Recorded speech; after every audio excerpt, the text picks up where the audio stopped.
नमस्ते, मैं अर्चना शुक्ला अपने YouTube चैनल अने साहित्य क्लासेस में आप सभी का बहुत बहुत स्वागत करती हूँ।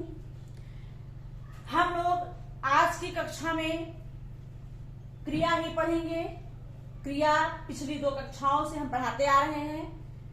आज क्रिया के अन्य भेद आज हम बताने वाले हैं। कल क्रिया के भेद बताए थे, जो कि सकर्मक और अकर्मक, रूढ़ सकर्मक, रूढ़ अकर्मक, इन सब पे चर्चाएं हुई थी। और आज के इस कक्षा में हम क्रिया के अन्य भेद क्या होते हैं उसको आज हम लोग इस कक्षा में पढ़ेंगे।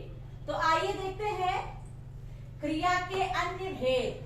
क्रिया के अन्य भेद, पहला है द्विकर्मक क्रिया। क्या है? द्विकर्मक क्रिया। द्विकर्मक क्रिया, जब क्रिया दो कर्मों के साथ संयुक्त होकर चलती है। कितने कर्मों के साथ? जहां पर दो क्रियाएं एक साथ आती हैं, उसे क्या कहते हैं? द्विकर्मक क्रिया कहते हैं।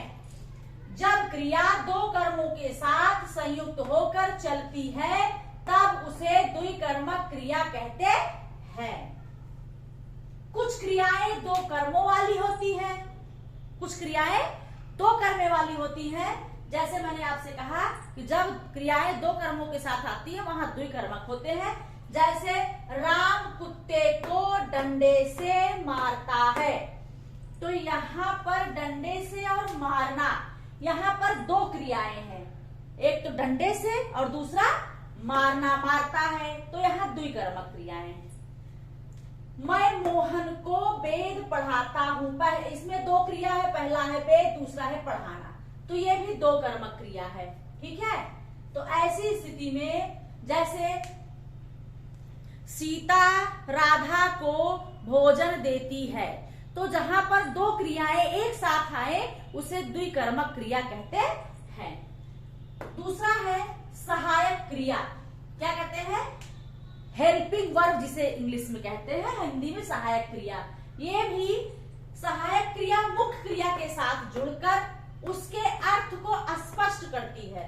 मतलब सहायक क्रिया के द्वारा ही क्रियाओं के अर्थ स्पष्ट होता है, और जहां मुख्य क्रिया के साथ जुड़ करके सहायक क्रिया अर्थ स्पष्ट करे, वहां पर क्या होता है? सहायक क्रिया कभी एक क्रिया और कभी एक से अधिक क्रियाएं सहायक क्रिया होती हैं। कभी कभी एक सहायक क्रिया जुड़ती है क्रियाओं के साथ और कभी कभी एक से अधिक सहायक क्रिया। जैसे वह खाना खाता है, खाना खाता है, खाता और है सहायक क्रिया। मीरा पढ़ रही है, यहाँ पढ़ रही है सहायक क्रिया। बच्चे गए थे, गए और थे दोनों सहायक क्रिया। वे सुन रहे थे, सुन रहे थे सहायक क्रिया। तो जहां पर सहायक क्रिया मुख्य क्रिया के साथ जुड़ करके उसके अर्थ को स्पष्ट करे उसे सहायक क्रिया कहते हैं। जैसे राधा जा रही थी, सीता सो रही थी, इस प्रकार से जहां सहायक क्रिया जुड़ती हैं। अगला है पूर्वकालिक क्रिया। क्या होता है? पूर्व मतलब पहले की, पूर्वकालिक क्रिया। इसको आइए देखते हैं। जब कर्ता एक क्रिया समाप्त कर उसी क्षण दूसरी क्रिया प्रारंभ कर दे, ये प्रारंभ कर देता है, तब पहली क्रिया पूर्वकालिक क्रिया होती है। पहली क्रिया क्या होती है? पूर्वकालिक क्रिया। जब कर्ता एक कार्य समाप्त करके दूसरा कार्य करता है, दूसरा कार्य शुरू कर देता है, तो वहां पर क्या होता है? पूर्वकालिक क्रिया। जैसे मोहन उठकर बाजार चला गया, पहली क्रिया क्या है? मोहन उठकर, पहली क्रिया है, उठना क्रिया है। फिर क्या किया? बाजार चला गया।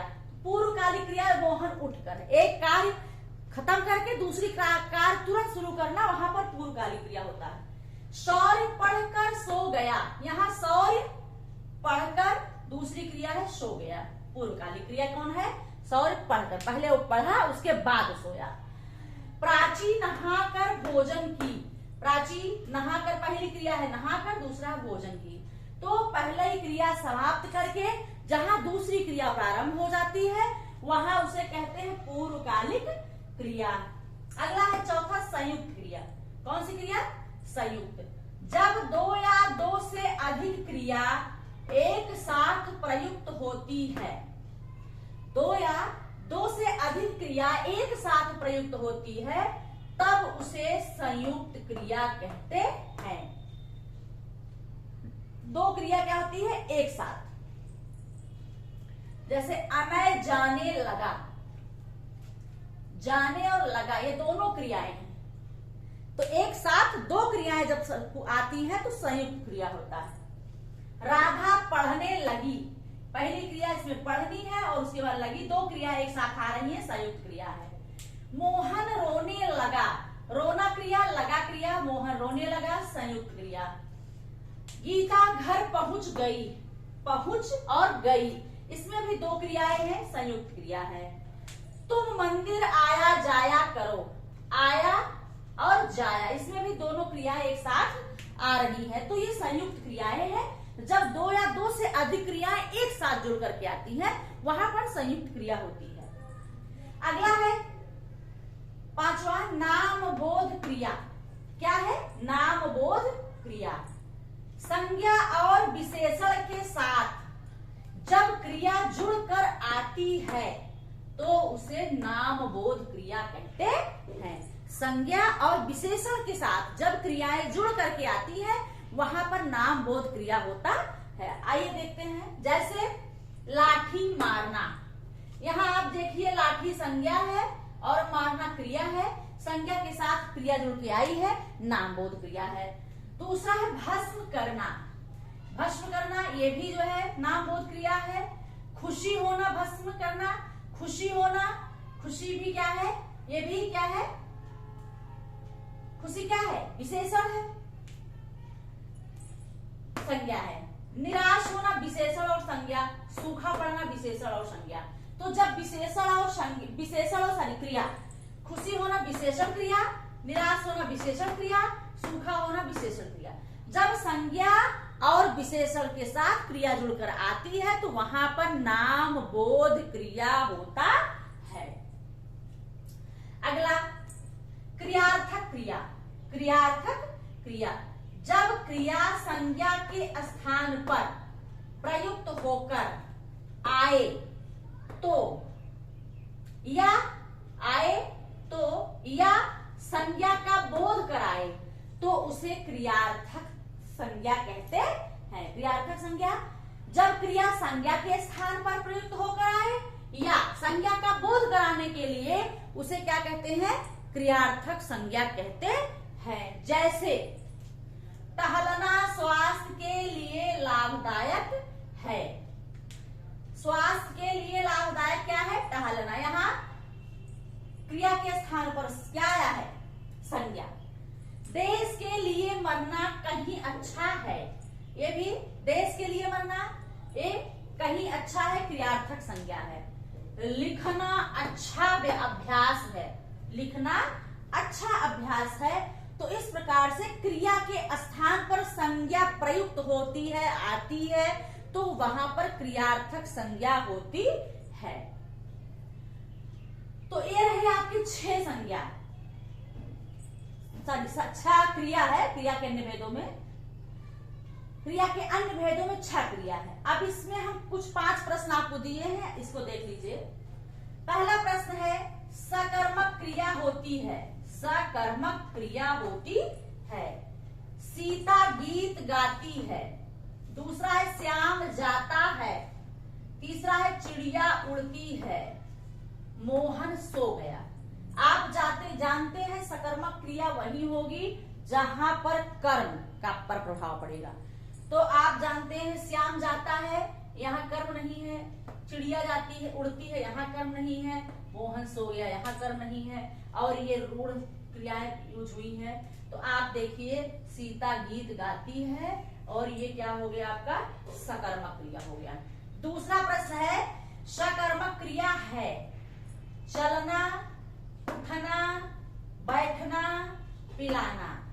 तो आप जानते हैं कि जो क्रियाएं पिलाना चूंकि प्रेरणार्थक क्रिया है और ये सब स्वाभाविक क्रियाएं हैं, तो स्वाभाविक क्रियाएं अकर्मक होती हैं और प्रेरणार्थक क्रिया आपने पढ़ा है वो क्या होती है, सकर्मक होती है सदैव। तो पिलाना यहाँ पर इसका आंसर इसमें सही होगा। तीसरा प्रश्न है, सकर्मक क्रिया है, सकर्मक क्रिया है, वह पढ़ता है, चिड़िया उड़ती है, जल गिरता है, राधा जाती है।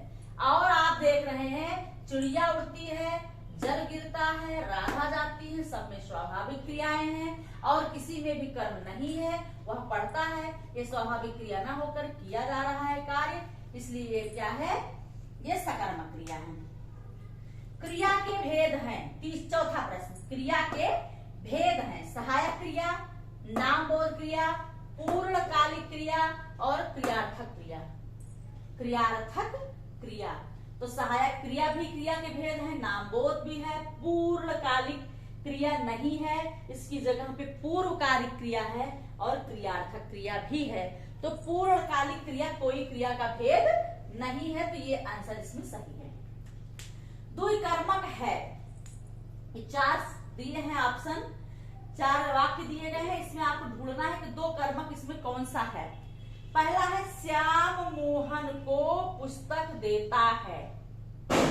दूसरा है, तुम घूमा टहला मत करो, वह आकर सो गई, सीता गीत गाती है। तो इसमें तीनों क्रियाएं जो है ये द्विकर्मक न होकर के सिर्फ श्याम मोहन को पुस्तक देता है, यहाँ पुस्तक और देना 2 क्रियाएं हैं, तो ये 2 कर्मक क्रियाएं हैं। तो इस प्रकार से आज इस वीडियो में हम क्रिया को हम समाप्त कर दिए हैं और पिछले 3 वीडियो